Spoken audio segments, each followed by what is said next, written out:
What's going on, everybody? Welcome to another episode of the Bayview Podcast. I'm one of your hosts, Andrew, joined by Mr. Richie Henson and our special guest today, Mr. Pastor, Executive Leader, Entrepreneur, Martin Rizzi of the Tab from Buckley.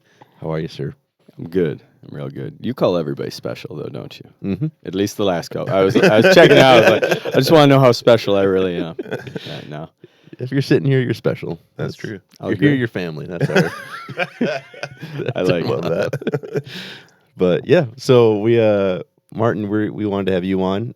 Just because you're a good friend, and you and I have a connection for a handful of years, which is I didn't even think about till literally just now. But you play a big role over at the Tab, which is a great church that we're do a lot of ministry with. Love all the guys over there, and we've had your lead pastor on, John Familia, and a couple others. But we thought it'd be fun to have you on and just kind of hear your story and why you do what you do and how you ended up here. And yeah, that's awesome. I was honestly wondering. I'm driving over, and I'm like, I wonder if they're how many people they have in the vein of kind of my story, because I'm not John. I didn't come from most of this. Mm-hmm. But yeah, I like the fact that there's a lot of history there. And it's funny to think that I knew you before either of us were doing these things. Yeah.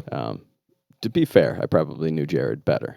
That's fair. Yeah. But a lot of people low-key know him better. Yeah. But he's a big personality. He's a big guy. It's one way, yeah.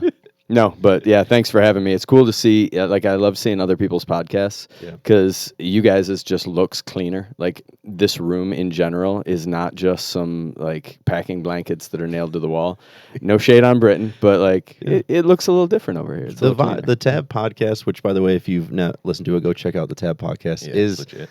It's incredible. I've got a chance to be on it a couple times. I love your vibe though. The dungeon. You literally go down there. It's like, oh, yeah. But it just works. It just fits. Yeah. So we appreciate it though. Cool. But, yeah. So yeah, I don't know. As far as my story goes, I'm realizing as I get older, there's a lot of ways to walk into like my life and the way I got there. So you had kind of told me in advance, like, the idea of first generation believers. Yeah, I think, and Richie, you can speak this a little bit, like him and I both grew up in church, like pastors' kids, like, and it's really easy, I think, at least for me, and I'll let Richie speak to it too, where it's like, we were even talking about this a little bit of like the Bible Belt or like down south, and it's like, I think if you just grow up in church, like, at least for me, it's been easy to think, well, everyone kind of just knows or has an idea, or like there's family history of it. And so it's always interesting to find someone who it's like, oh no, this is just not part of your life. Yeah. And to be working in a church is pretty awesome. I don't know if you. Yeah. I mean, I had a very similar experience in that it's like, well, what do you mean you've never heard of this, or you've never experienced this, or you've never been a part of this? And I think my experience might have been a little bit less just because growing up in Los Angeles, there's a lot of people who are far from the Lord. And so, but there was also tons of people who were like Catholic, or, the church was like a cultural experience.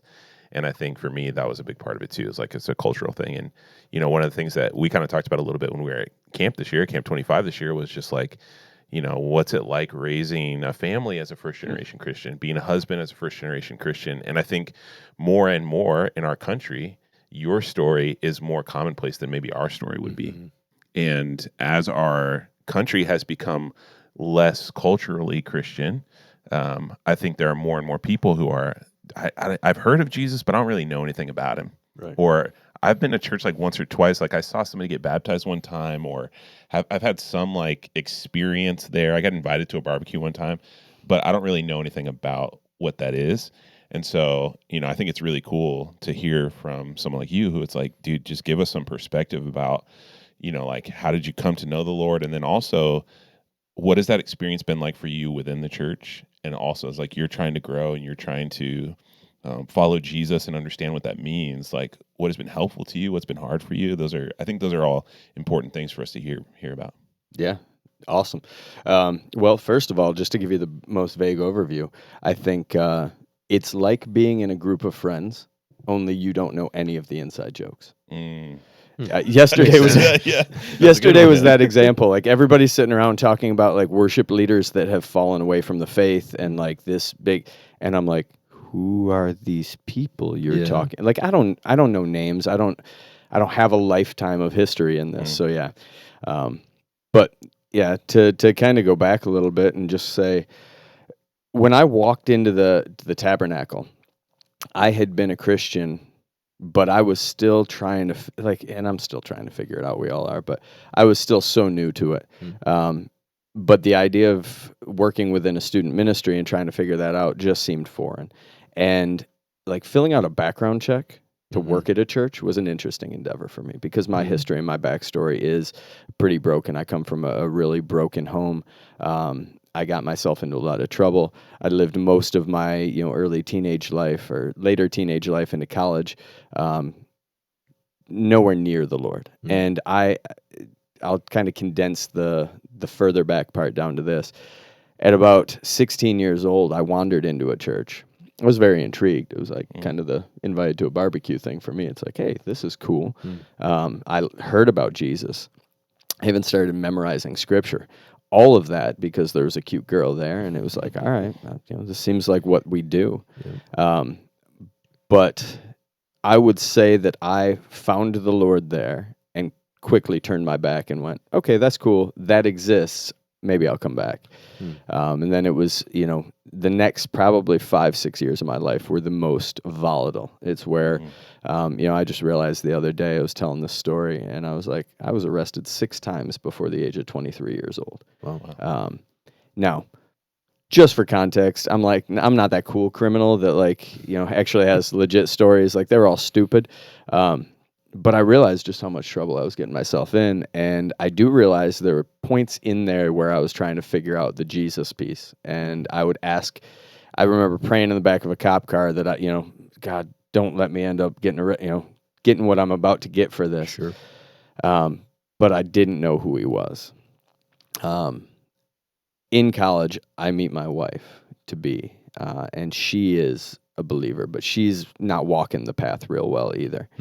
And at some point she asked me the question, she's like, what's your relationship with Jesus? And I had to really kind of consider that, but my immediate answer was, we've got our own thing. And she laughed at me. And she's like, yeah, why don't you figure that out? We'll talk later.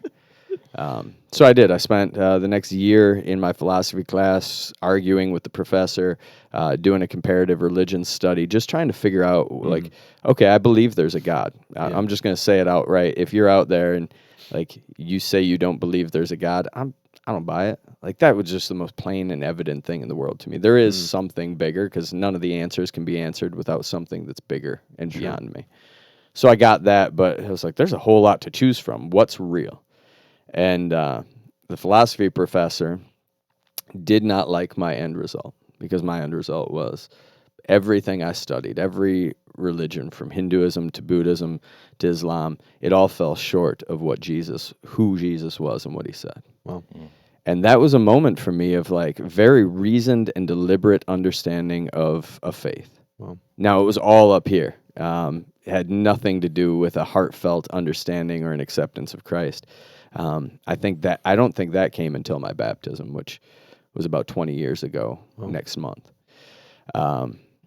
So as I stumble into that, I realized that I'm in a whole new world and I am clueless. And so I did what I think a lot of first generation Christians do, and I tried to educate myself. Yeah. I'm just studying like crazy. I'm reading the Bible as much as I can. Apologetics becomes a huge piece of it because again, I want to defend this faith. I believe it's true. And I just spent a ton of time in it.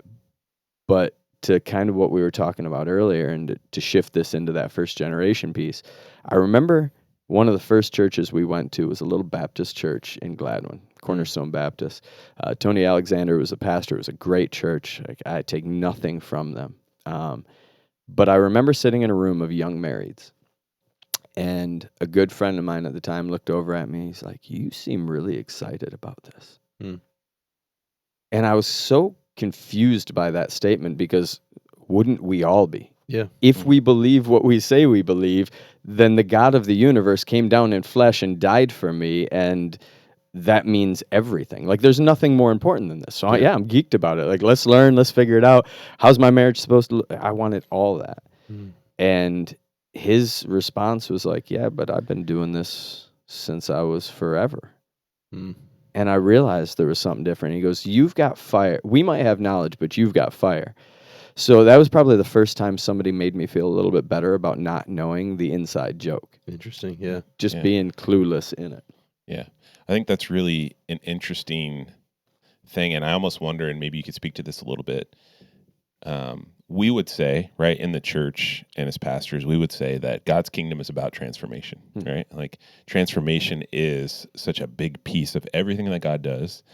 You know, there's like the old phrase, whatever God touches doesn't stay the same, right? Do you feel like that maybe as someone who came to faith like as an adult versus maybe somebody who grew up in it and was like inundated with it, is your experience of transformation is what caused that fire to exist for you that maybe wasn't necessarily there for other people? Yeah, absolutely. You know, it breaks my heart. My first passion was youth pastor. And I get kids all the time that tell me they don't have a testimony. There is no transformation in my life. And I'm like, that's not accurate. That's just not the truth. But the balance is, the way that my life changed dramatically. I was a drug addict, alcoholic, sleeping around, doing all the things that we like to point at as Christians and in the church and go, those are the things we've got to walk away from. And they changed literally overnight. And I want to qualify. I know that's not everybody's story, but for me, I was literally living in a fraternity house, trashed all the time, to I'm going to marry this woman. I'm going to follow this Jesus. I'm done with that. And for a year, I didn't touch anything. Wow. And that was by the grace of God. I suffered no physical withdrawals, none of those things, all by the grace of God. And for those that are out there still struggling in this, the reason he does it differently, as best I can figure out, is because we need it differently. And he just knew I was weak and I wouldn't have survived it otherwise. So, but I see these kids that they claim they don't have a story, and it's just not the case. We just often don't look at that. You know, I know a little bit of your story, and I know the many stages and steps that you've been through. I don't even have a guess of how many there are. But oftentimes when I teach these kids, like, you were raised in a Christian household, and you've always known who the Lord was, but there was a point at which you accepted that as your own. There was a point at which, and I'm desperate for my own kids to understand that, like, I want them to have a really boring testimony. Like, I really hope they don't get to be on a podcast ever and say, I got arrested X number of times, and then the Lord changed me. Like, please don't. But I do know that because it happened abruptly, you know, it's just like anything else. I carry that fire because it's still I'm still closer to the flame. I'm still closer to the explosion that was my life. You guys have to carry something like that steady run over the course of your life. And I have a ton of admiration for it because I think just on any given day, it's not hard for me to remember where I came from. Like, always 3 feet from the ditch. There is a part of me that is unhealthy still that's always like, man, all I have to do is one wrong turn and I could be right back to where I was. And I got a whole family of people that show me where that direction goes. For my daughter and my son, I don't think they're going to have that. God willing, and by his grace, they're going to live a life where they've seen this the whole of their life, and they're just like, no, God is good, he is faithful, and that's their story. But they also know my story, and I'm not saying every parent should do this, but they know pretty much everything about my story. So it's interesting, just on that testimony piece, like I feel like sometimes we qualify a good testimony by how crappy your life was before God, and it's like, and that sometimes... And you're right, everyone does have a story, though. Right. And there's not like this level of like one testimony is better than the other. They all point to God's grace. They all point to like his work in your life. And I think, the three of us have all done students or are doing students or still interacting. And it's like, that is a conversation all the time of like, well, I don't have a good story or I don't have a story. It's like, no. If God is, if you are following God, like you have a changed life, like a true experience, a true story. For you, being first generation, how did that look then with interacting with your family? not your wife and your kids, but the family you came from. What was that explanation, or how'd that process out? That's still pretty messy. And I'm pretty open with most of it, but I'm going to do my best to be respectful to those. Not that I expect anybody that I know is going to listen to this, but it's tough. When I say first generation, I don't mean first generation just Christian. When I look at my family, the vast majority of my family, aunts, uncles, parents, both sides of my family are all or have suffered through addiction. Every one of them have had to fight their way out. And some have made it, and some have fallen back in, and addiction is an ugly thing. It is straight from the pit of hell, and it is one of the ways that will shred families. But there had to be an intentionality to that. So I don't want to blur the lines between that fighting against addiction and my faith. They're the one and the same in a lot of ways, but because so many of them are still stuck in addiction, there's got to be a very healthy means by which I interact. At the same time, as you can imagine, when you're looking at somebody who now accepts Christ, lives their life totally different, it's really easy to point and go, oh, you think you've arrived. You think you're the good kid, this, that, and the other thing. I'm like, no, I actually know me. I'm about as wicked as any human alive. I just have a very good God. And that conversation isn't one that gets had nearly as much in families. It's funny. Like, I can probably share the gospel with any stranger you'd introduce me to on the street. But when I'm with my family, it's very, very difficult to have those conversations, many times because they're still stuck in a place of addiction, which is just not what's the word I'm looking for? Not a rational place to have a discussion. Yeah. But there's been a lot of very specific scenarios. I didn't know my dad. My mom left him when we were very young. He died when I was about 12. I eventually got to meet his family, and praise God, there's some beautiful things that have gone on there. Legitimately, he died of a drug overdose, as did his brother. His other brother, his eldest brother, was struggling with addiction for decades. And I went out to Philly and I met them. And I saw this man who beat addiction. And I mean, he's as rough around the edges as you can imagine, man. I love this dude. But like, I'm sitting there looking at my kids and I'm like, I know you've never heard these words. It's okay. He's family. We love him. And this is still a redeemed life. And he found, Christ in a very unique way. And he's trying to share it with his family despite his past and all the brokenness. But out of that side of the family, what was really cool to see while I was out there is there were 7 of us. And out of 7 of us, almost all of our stories are identical. Struggled with addiction, moved out early, lived almost homeless for a point. Like, all these things. What was even cooler to see is every one of them, I think save one, is sober, living a life, and was open to a conversation about Christ. Well, amazing. So, yeah, there's this difficult thing where I want to share what God's done for me more than anything else with the people I love. It's the hardest place to do it. And some of it's my fault. Like, some of it's ingrained in you. You just assume that they're looking at you a certain way, and it's probably not accurate, but those doors have not been opened as easily. Yeah, that's an experience that I have stepped into as an adult, because my wife was the first one in her family to get saved. And they grew up around churches and that sort of thing. Her grandmother, went to church her whole life, but her dad and mom and their extended family, there's a lot of substance abuse and really difficult stuff, right? Like, really difficult life stuff that happened to them growing up that kind of, honestly propelled them to a wild lifestyle, right? They were taught how to be wild and then mistreated, and so they just went full into the craziness of life that was offered to them.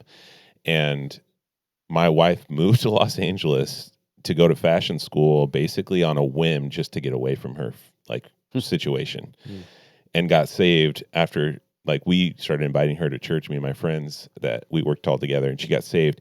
And then it was like this weird process of, she's like, hey, I'm different now. And for them to be like, no, you're not. Like, I look around, I see us, I know who you are. Yeah. You're not better than us.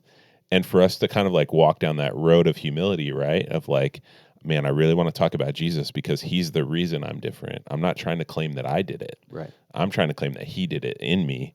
So I think it's like an interesting dynamic, and I would love to hear you speak about kind of your experience in that, but also how you're teaching your kids to love people who maybe don't respect your faith in the way that you would hope they would, or who have a hard time hearing about your faith, and how you kind of walk through that. Yeah. Man, I wish I would have done it better, like to that point. And I really appreciate how you said that is like, I'm different, but it wasn't me. Yeah. And people can't understand that, right? Like if you don't know Christ, then that doesn't make any logical sense. It's like, no, you just do better things today than you did before. It's like, no, that I wish I know me. I wouldn't have done anything better. But I failed a lot. I made a lot of mistakes in how I tried to do it. And I'm kind of a brash person in general. I come across as a know-it-all sometimes, and like I have my personality flaws, and all those play into how you share your faith. Sure. But early on, I remember having conversations with family and thinking I was handling it perfectly, and realizing that I was. So this is a really weird story, but give me a moment. I swear it'll go somewhere. In the fraternity house, I had a roommate. I love this dude to death. But we were very different people. Like I cleaned the room, he trashed the room. Like it was just different. I got up and got my homework done, and like I wanted to pass school because it was very expensive and I was paying for it out of pocket. And he was like, I'm here. And like I got a lot of partying to do. We both partied a lot.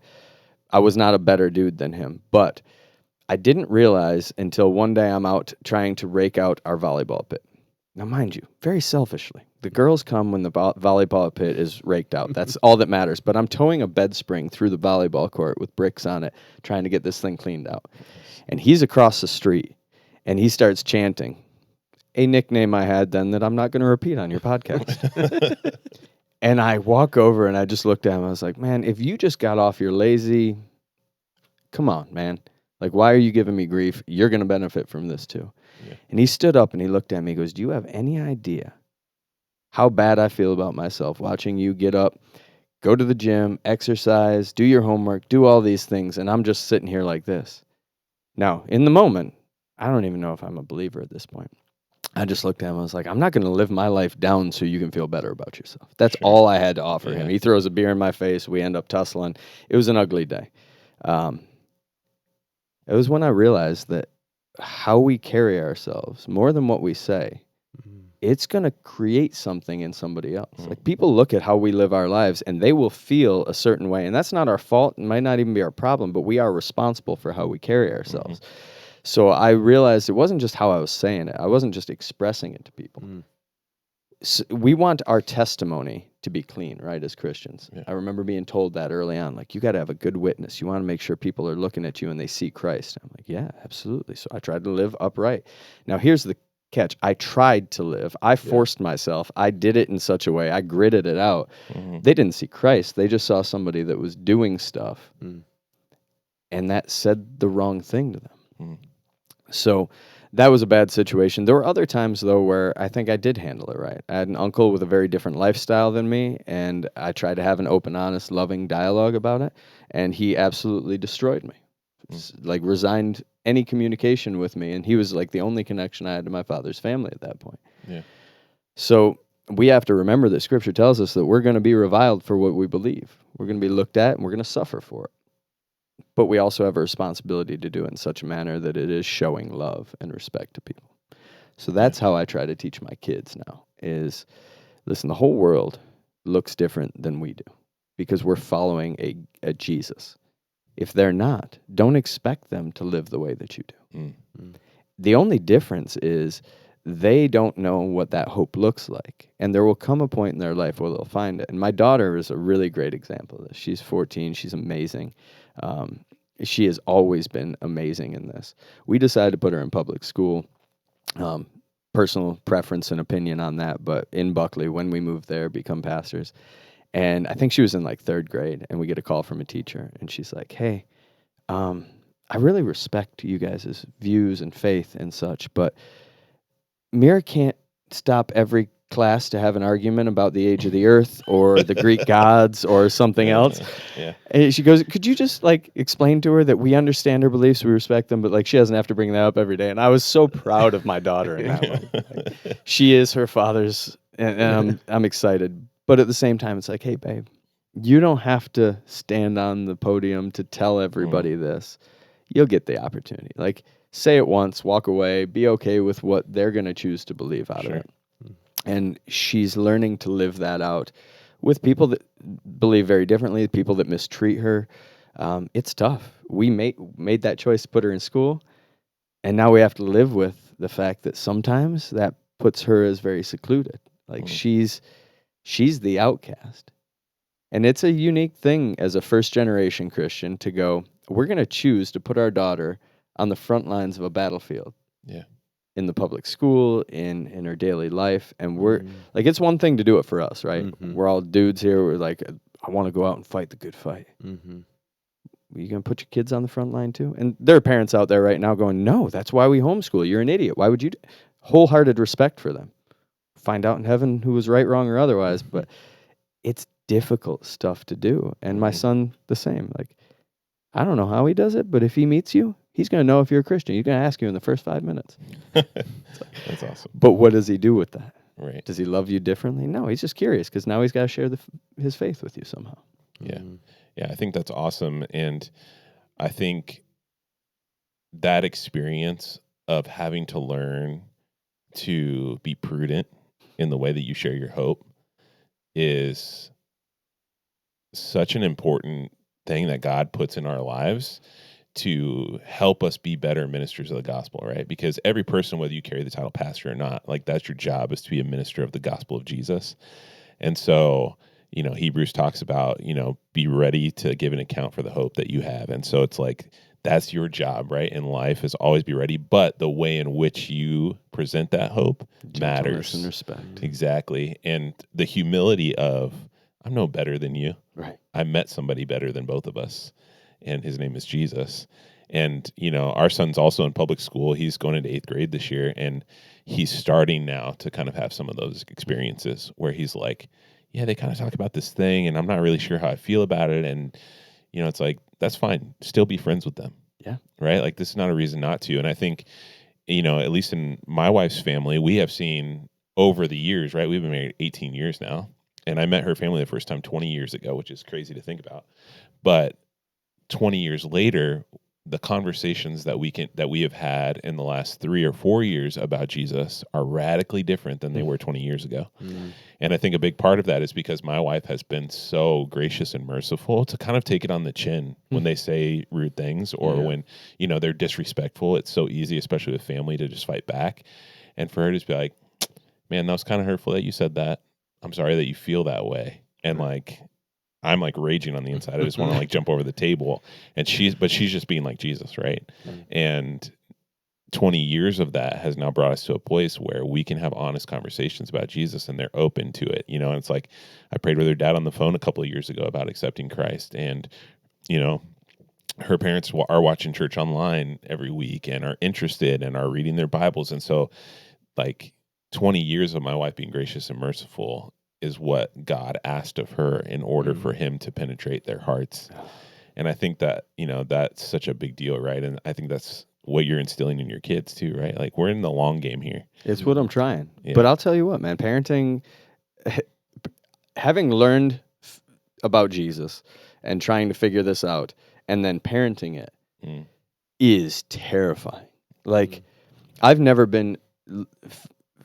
felt less equipped for anything in my entire life than to lead my children in Christ. And I know that sounds like somebody's like, wait, isn't this dude a pastor? Yep, and clueless.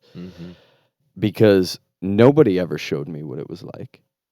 No, I didn't have youth, like I wasn't in youth group. I didn't go to children's ministry. I didn't learn any of the stories until I was 25 years old, and then it was purely intellectual.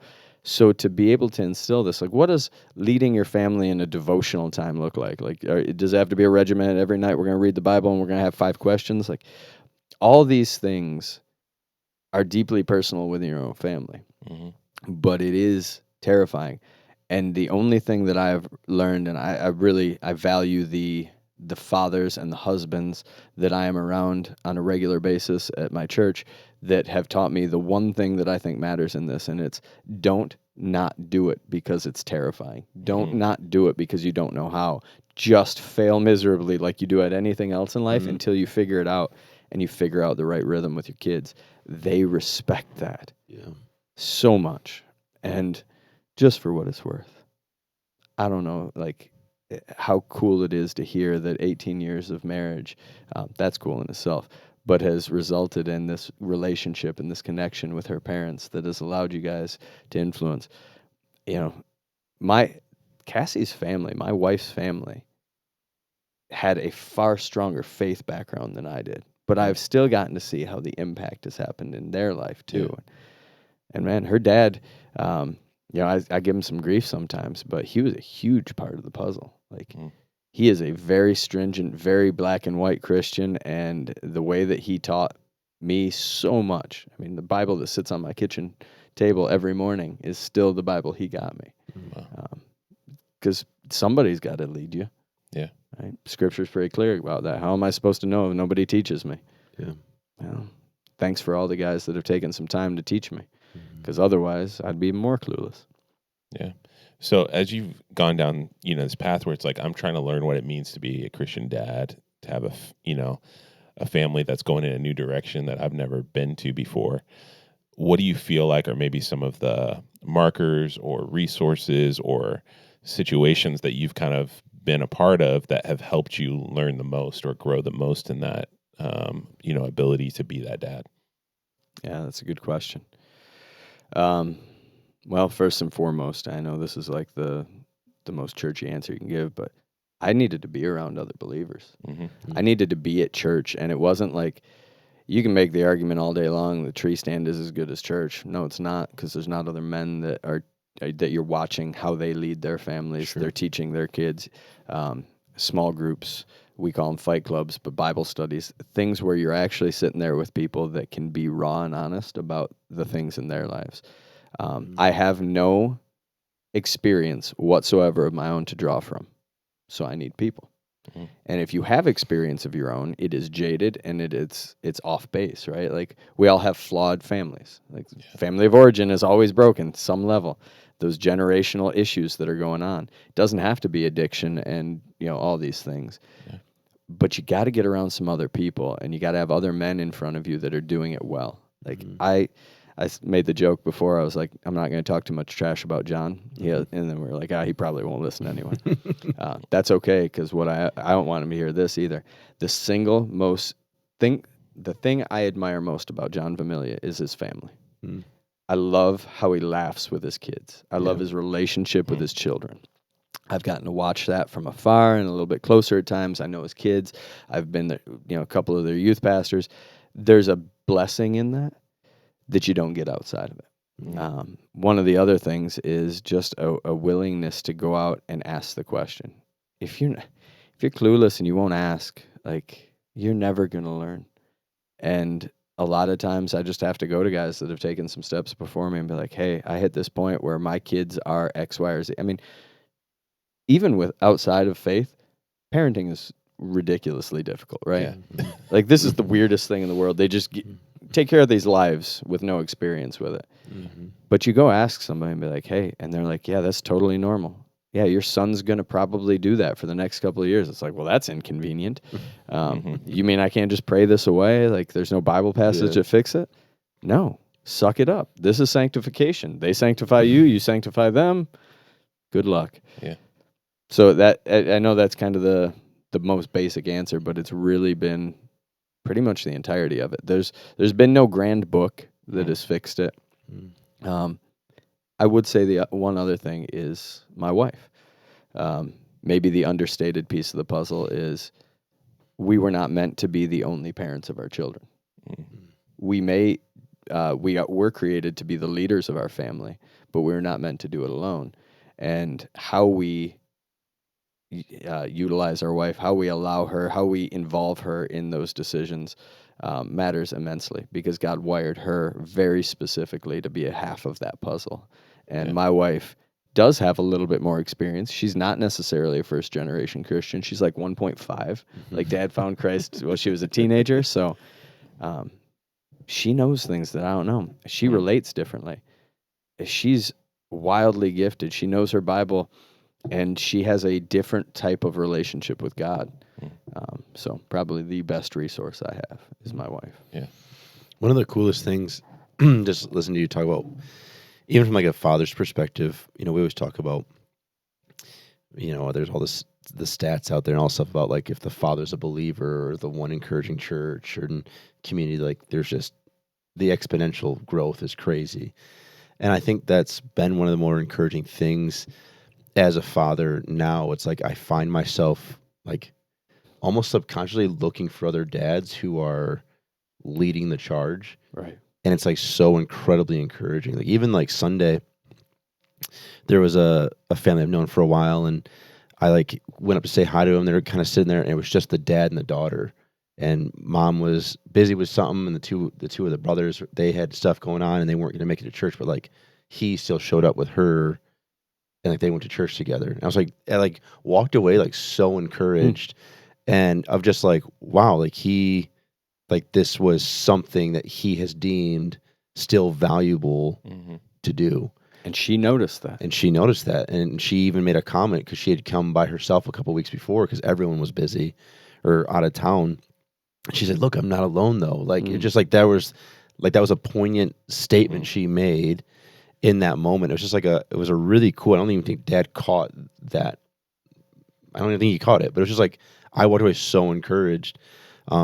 There's a handful of men in my life who, like you're saying, like just to be around other believers in general, but like I think other fathers who are kind of like leading that charge of, I'm not only going to church because the wife says I have to, but like no, this is part of what our family's rhythm, whether people are sick or not or out of town. It's like it's so easy, I think, sometimes to sit back and be like, wow, well, we won't go this week, right? And to see them kind of still leading, like, nope, we're there. The world looks at this in such a weird light too. Like when we talk about the man being the leader, there's a lot of people outside of, we don't see it because we're in church world, and there's at least a cursory understanding of this, but most of the world recoils when we say that. And what we're not saying is dad's the boss. We're saying dad has the responsibility to lead this family. And when you see that, nobody out there would ever question it because it is how God designed it. It is beautiful. And it's impactful in ways that I can't even fathom. Like my 14-year-old daughter and I's relationship it's remarkably good 95% of the time. She is still 14. I am still obnoxious. Like there's stuff, but she's so amazing of a human. But I know that, like, my desire is that we have this relationship throughout the rest of our life, and she sees what a godly man leading a family looks like, so that when she gets there and chooses a man, she's looking for a man that leads through responsibility, not authority. She's looking for a man that is going to lead her closer to Christ, not selfishly. Like, I want her to see something. Again, I didn't have a dad. So beyond just the first generation faith, I'm going, I don't know how to raise a son. I don't know how to be a father. I've never seen any of this. So I think that plays in a lot to why I'm so willing to ask questions, because I am very aware of just how much of a deficit I'm in. Sure. And that's helpful. And honestly, sometimes it's really practical. I had to be intentional about those decisions. One of them, and this is a weird thing to say, but I'm Martin John Rizzi III, maybe even the fourth, depending on how you look at it. Okay. There was not going to be a fourth or a fifth. And I knew that pretty early on. This isn't hatred or anger or frustration toward my father. It was an intentionality before I even knew Christ of saying, something's going to change now. We're not going to keep doing this. We're not going to keep in this cycle that was not healthy and not going well. My son, Ziano, but sorry, Z, like, that kid's name is never going to be easy, but it was never going to be Martin. I think he's still happy about that. So, yeah. Yeah, it's cool. Yeah. That's, this past Sunday, we talked about that at church, right? We're talking about the story of Joseph, and as we go through Genesis, and we talked about breaking patterns and making patterns. And, that's such a big part of, I think, what all of our lives are supposed to be like.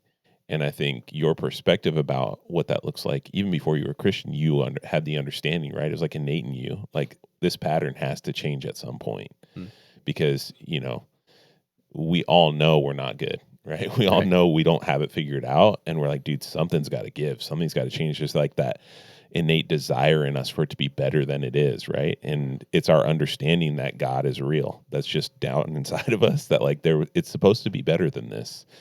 And then, to come to know Christ and then to spend your life in this place of humility where you're like, God, I need the patterns to be different. I need you to be the one who takes the lead on that. I'm going to be as responsible as I know how to be, but you're the one who's got the authority. You're the one who's got the power. You're the one who has the ability. Right. Like, man, I need your help. And then to also have the humility to bring that out into the world with you and to ask questions and to be curious. Like, man, it seems like you have a great relationship with your teenage kid. How did you get there? What were some things that were important?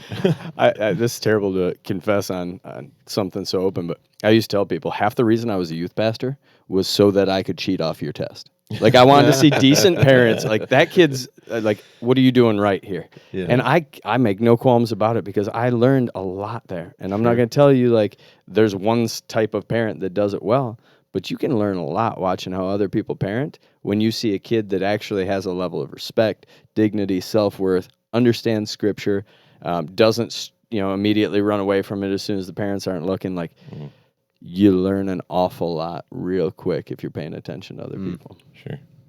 Yeah, that's a big deal.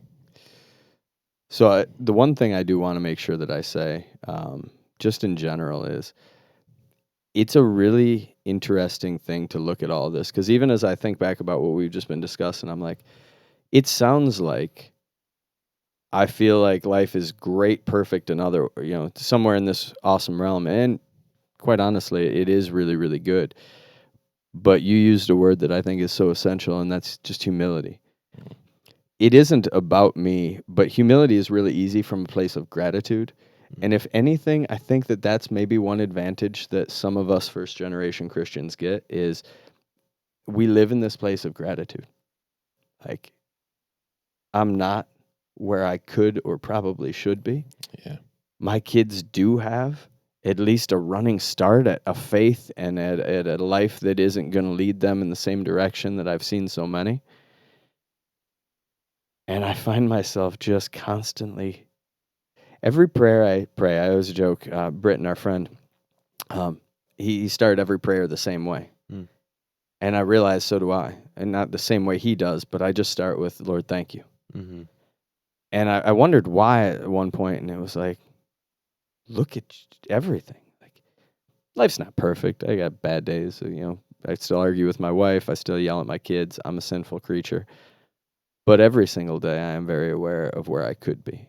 And that gratitude probably drives me more than anything else toward a response to God. Of just saying, God, you've been abundantly good. So here's my life. Do with it what you will. And I'll try not to get in the way too much. That's amazing. That's good. It feels that way. Yeah. Well, awesome. Martin, I really appreciate you. Appreciate you sharing your story and just the example that you are and just how you're leading. I love that. Don't ask. We talk about that all the time, being curious. And I think that's what basically we're saying of like, be excited about who God is. Ask the question if you need it, if you need the answer, like just any of that kind of stuff. And so, thank you so much for joining us and being willing to come share the story. Yeah. Thanks for having me. Thanks for doing a podcast. I know it seems silly to say, but like I listened to you guys' podcast really early on, and I'm grateful for the fact that churches are doing this, because this is a form of connecting with people that I think is way more important than we realize. Yeah. Like, I have so many people that talk to me about podcasts that never have mentioned a sermon to me. Sure. So for what it's worth, that's pretty amazing. And Richie, man, I'm geeked to know that you're part of this squad right now. Yeah. Like I have not gotten to know you nearly as well as I'd like, but I'm excited to see what happens with this team over here. Yeah. You guys are doing good work here in the Traverse City area. Yeah, appreciate it. Yeah, it's a good time. Appreciate it. And Brock too. We love you. I don't know if you guys ever acknowledged the producer, but Every once in a while, we tell them to pull stuff up. Gotcha. Yeah. Pull this up Pull for it us. up. But no, we appreciate it. If you did listen today and you enjoyed it, like, subscribe, all that good stuff. It helps us out. But you can find us on Spotify, any of the great places, Apple Music. But it's been Martin. It's been Richie. Andrew, we love you, and we'll see you next time around.